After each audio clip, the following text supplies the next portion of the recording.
I have been insistent from day one on transparency. The first meeting that I went to, I asked when I was going to get a copy of the actual budget.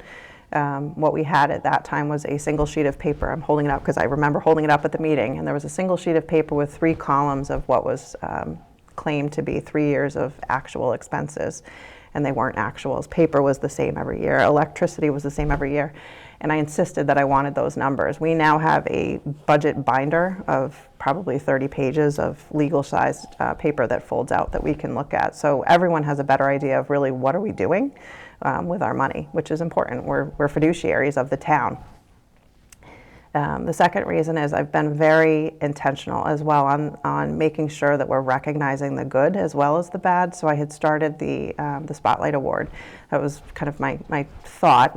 That name wasn't mine, but I wanted to make sure that we were having communication about the good that happens in the town as well, so that we're not just sitting there talking about policy and money, but we're really talking about what does this look like?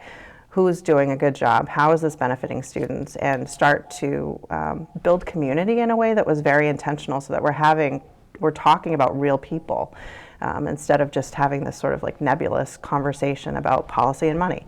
And it's done, from my perspective, it's done wonders for us to understand who we're talking about. It's caused the staff to look at each other in a different way too, that they're feeling more appreciated is what I've heard, and that it's giving them the opportunity to really look for that positive. And so much as we can grow the positive, we still have to work on the negative. I don't want to make it sound like this is all roses, but there needs to be a balance, and I've made it a point to have that balance. So as I said, with the budget, that was a real deficit. We've worked on that, but we've also worked on the lack of the positive that was existing.